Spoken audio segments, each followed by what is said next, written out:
الف لام میم ذلك الكتاب لا ريب فيه هدى للمتقين الذين يؤمنون بالغيب ويقيمون الصلاة ومما رزقناهم ينفقون والذين يؤمنون بما أنزل إليك وما أنزل من قبلك وبالآخرة هم يوقنون أولئك على هدى من ربهم وأولئك هم المفلحون. وقال الله تبارك وتعالى وإن كنتم في ريب مما نزلنا على عبدنا فأتوا بصورة من مثله وادعوا شهداءكم من دون الله إن كنتم صادقين. وقال الله تبارك وتعالى إنا نحن نزلنا الذكر وإنا له لحافظون. وقال الله تبارك وتعالى ولقد يسرنا القرآن للذكر فهل من مدكر. صدق الله العظيم. وقال النبي صلى الله عليه وسلم خيركم من تعلم القرآن وعلمه او كما قال عليه النبي صلی اللہ علیہ وسلم. حضرات گرامی، اللہ رب العزت کا احسان شکر ہے کہ اللہ نے ہم سب کو جمعہ کی نسبت سے مسجد میں آنے کی توفیق عطا فرمائی.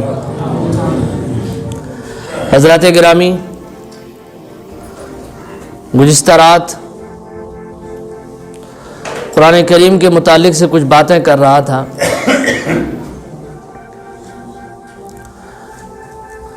اور کہہ رہا تھا کہ قرآن کریم ایک ایسی کتاب ہے جو ہمارے لیے ہدایت اور رہنما کی کتاب ہے. قرآن کریم مسلمانوں کے لیے رہنما والی کتاب ہے. اگر مسلمانوں کو رہنمائی حاصل کرنی ہوگی اور مسلمانوں کو اگر کامیاب ہونا ہوگا تو قرآن کریم سے اس کو محبت کرنی پڑے گی اور قرآن کریم سے اس کو وابستگی کرنا پڑے گا اور قرآن کریم سے اس کو تعلق بنانا پڑے گا اور قرآن کریم کے ورقوں کو اور قرآن کریم کے پنوں کو کھول کر اس کو پڑھنا پڑے گا اور ان کو سمجھنا پڑے گا کہ قرآن کریم جو ہمارے لیے ہدایت کی کتاب ہے، قرآن کریم جو ہمارے لیے رہنما کی کتاب ہے، قرآن کریم جو ہمارے لیے لیڈر ہے.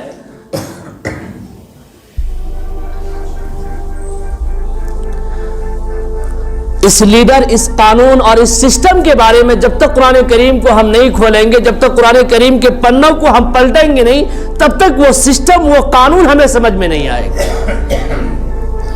تب تک ہمیں یہ سمجھ میں نہیں آئے گا کہ ہمارے آنے کا مقصد اور ہمارے جینے کا مقصد، ہمارے چلنے کا طریقہ، ہمارے زندگی گزارنے کا طریقہ کیسی ہونی چاہیے، یہ تب تک سمجھ میں نہیں آئے گا جب تک ہم مسلمان قرآن کریم سے محبت نہیں کریں گے. کیونکہ قرآن کریم کے بارے میں اللہ رب العزت ارشاد فرماتا الف لام میم ذالک الکتاب لا ریب فیہ، یہ وہ کتاب ہے جس میں کوئی رتی برابر شک نہیں کر سکتا، کوئی کنفیوژن کا شکار نہیں ہو سکتا. ہدی للمتقین، اور ایمان والوں کے لیے، متقین کے لیے، مسلمانوں کے لیے ہدایت کی کتاب ہے، رہنما کی کتاب ہے.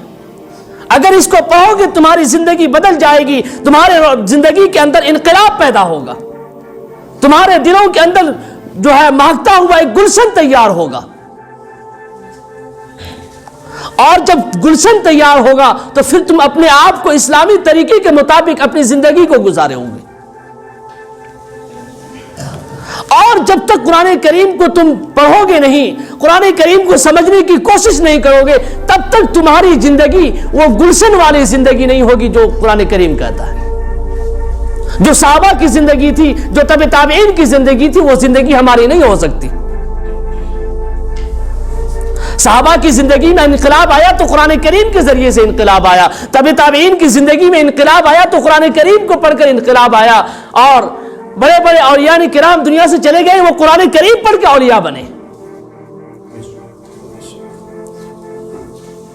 قرآن کریم ایک ایسی کتاب ہے جس کو جو پڑھتا ہے وہ حافظ قرآن بنتا ہے، وہ مفسر بنتا ہے، مبلغ بنتا ہے اور ولی بنتا ہے، اللہ کا ولی بنتا ہے.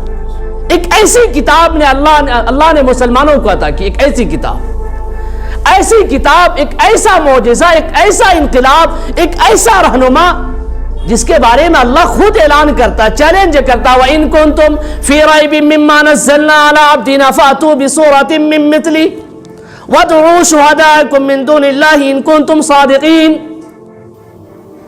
وَإِن كُنتُمْ فِي رَيْبٍ مِّمَّا نَزَّلْنَا، ہم نے جو قرآن کریم اتارا ہے، اگر تم اس میں شک و شبہات میں پڑتے ہو، کنفیوژن کا شکار ہوتے ہو، اگر تم کو اس کے بارے میں کچھ ڈاؤٹ ہے، تو تم اکیلے کیا، پورے بڑے بڑے ادبا، بڑے بڑے پڑھے لکھے لوگ، پورے قبیلے مل کر، پوری قوم مل کر چلے آؤ اور قرآن کریم سے مقابلہ کرنے کے لیے تیار ہو جاؤ اور دکھاؤ مقابلہ کر کے۔ وَإِن كُنتُمْ صَادِقِينَ، اگر تم سچے ہو۔ یہ اللہ چیلنج کر رہا ہے۔ دنیا کے اندر کوئی بھی ایسی کتاب نہیں، دنیا کے اندر کوئی بھی ایسا شخص نہیں جس نے اپنے علم کا چیلنج کیا ہو، یا اپنی کسی بنائی ہوئی چیز کا چیلنج کیا ہو۔ کسی بڑے سے بڑے سائنسدان نے اپنی بنائی ہوئی چیز کا کوئی چیز کو ایجاد کیا، اور ایجاد کرنے کے بعد اس نے یہ چیلنج کر دیا کہ اب اس سے بڑی چیز کوئی نہیں بنا سکتا۔ لیکن اللہ نے چیلنج کر دیا کہ اگر تم سچے ہو، تم اگر دعویٰ کرتے ہو کہ یہ کتاب جھوٹی ہے، اس کتاب میں کوئی شک ہے، یہ گڑھی ہوئی کتاب ہے، یہ مطلب ہے جھوٹی کتاب ہے، یہ ایسے افواہ والی کتاب ہے، تو تم آ جاؤ اور اکیلے مت آؤ، سارے کے سارے لوگ مل کر آ جاؤ، مقابلہ کرنے کے لیے تیار ہو جاؤ۔ ایسی کتاب اللہ نے ہم سب کو عطا کیا، ایسی کتاب اللہ نے مسلمانوں کو دی، سارے لوگوں کو دی۔ جو اس کو پڑھیں گے وہ ایمان والے بن جائیں گے، جو نہیں پڑھیں گے وہ ایمان مسلمان تو ہو سکتے لیکن ایمان کامل ایمان نہیں ہو سکتا۔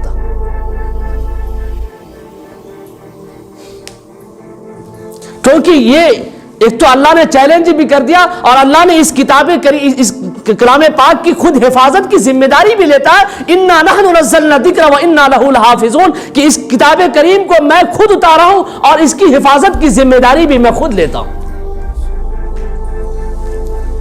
ایسی معتبر کتاب اللہ نے مسلمانوں کو دی، ایسی معتبر کتاب اللہ نے اس اسلام کے ماننے والوں کو دی، لیکن آج مسلمان اس کتاب سے اتنی دور ہے کہ ہمیں پتہ نہیں کہ ہمارا قانون، ہمارا سسٹم کیا ہے۔ اور قرآن کریم کے خلاف جنہوں نے بھی سازشیں کی، جنہوں نے بھی پلاننگ کی، جنہوں نے بھی اس کی مخالفت کی، اللہ نے ان کی زندگی کو برباد تہوبالا کر دیا، نیست و نابود کر دیا۔ آپ ابھی یوٹیوب کے اس میں آپ دیکھ رہے ہوں گے، چینلوں پر آپ دیکھ رہے ہوں گے، ٹی ویوں پر آپ یہ خبر سن رہے ہوں گے وسیم رضوی کے بارے میں۔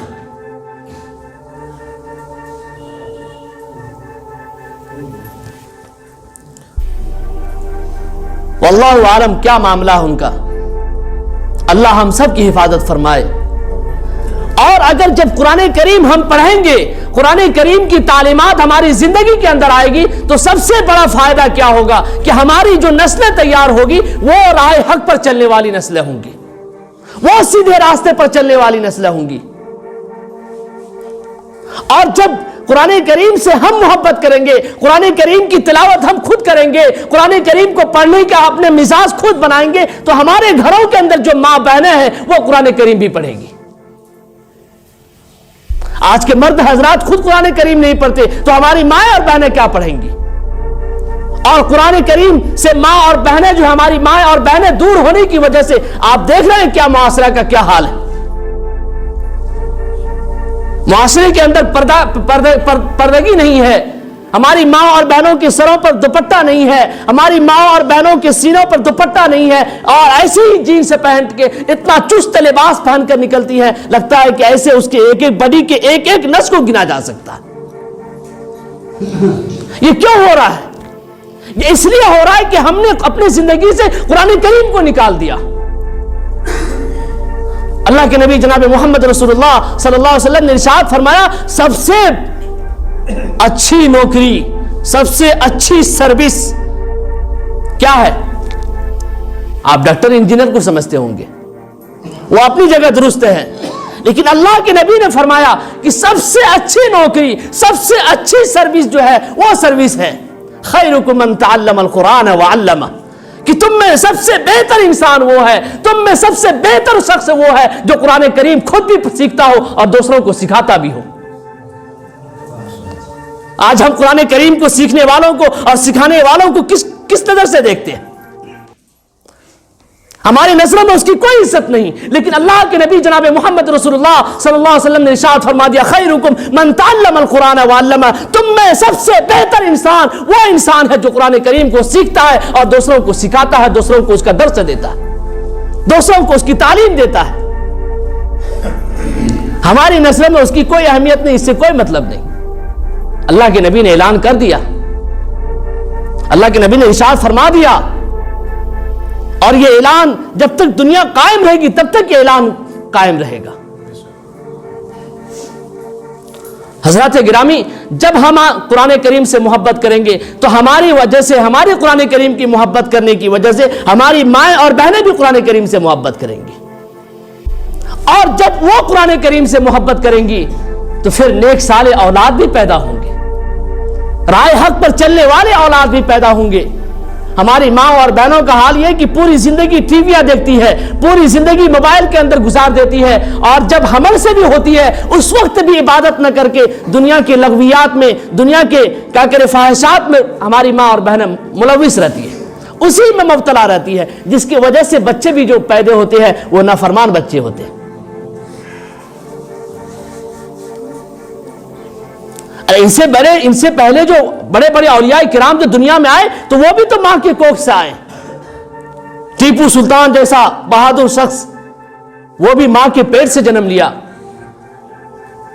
حضرت یزید بستامی رحمت اللہ علیہ جیسے شخصیت وہ بھی ماں کے پیٹ سے جنم لیے۔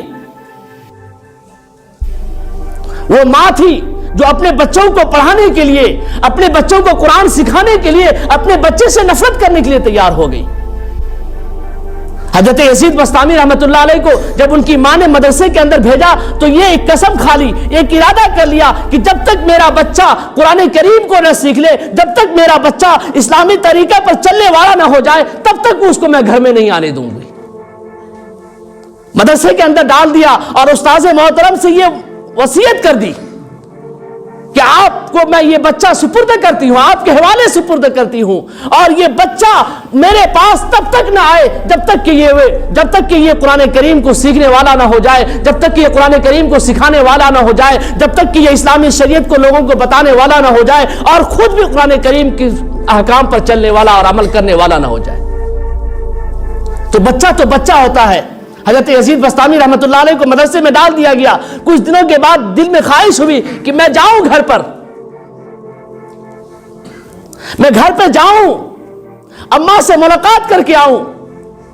حضرت یزید بستامی رحمت اللہ علیہ مدرسے سے نکلتے ہیں اور نکل کر ماں کے پاس جاتے ہیں، گھر پر جاتے ہیں، دروازہ کھٹکھٹایا جاتا ہے، اندر سے آواز آتی ہے، کون؟ یزید بستامی۔ میں نہیں پہچانتی، اب اندر سے آواز آ رہی ہے کہ میں یزید بستامی کو نہیں پہچانتی۔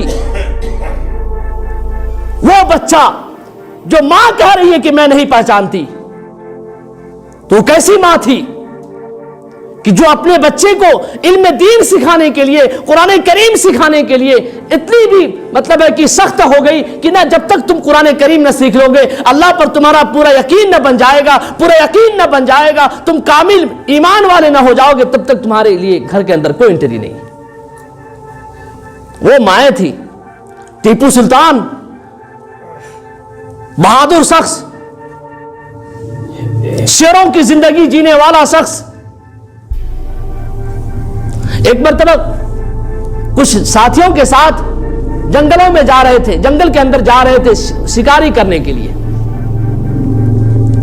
شکار کرنے کے لیے گئے، وقت ہو گیا، ٹائم ہو گیا، تو اپنے لشکروں سے کہا، اپنے ساتھیوں سے کہا خیمہ لگایا جائے، رہنے کے لیے گھر بنایا جائے، مطلب ترپال وغیرہ ٹانگ کے جو باندھتے ہیں بانس لگا کے، اس کو خیمہ بولتے ہیں، وہ تیار کیا جائے۔ اور تیار ہو رہا تھا کہ اچانک ایک شیر نکل آیا،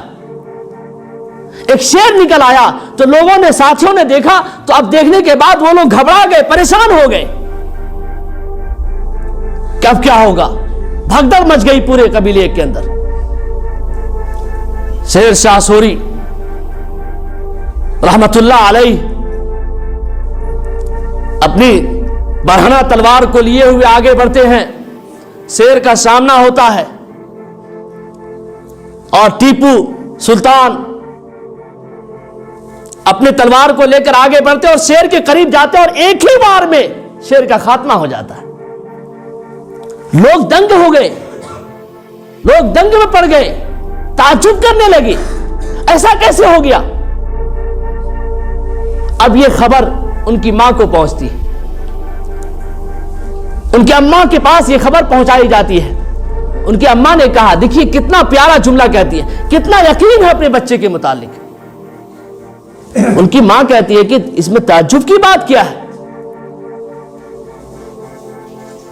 اس میں حیرت کی بات کیا ہے، اس میں کوئی تعجب کی بات نہیں ہے۔ تو ٹیپو سلطان نے یہ کوئی جو کام کیا، یہ کوئی بڑا کام نہیں کیا، اس میں کوئی تعجب کرنے والی بات نہیں ہے، کیونکہ میں نے ٹیپو سلطان کو دودھ جو پلایا ہے، جو 2 سال 2.5 سال جو میں نے دودھ پلایا، کبھی بھی بے وضو دودھ نہیں پلایا۔ دودھ پلانے سے پہلے میں وضو کر کے ان کو دودھ پلاتی تھی، اپنے گلے، اپنے کوکھ میں لیتی، اپنے گود میں لیتی۔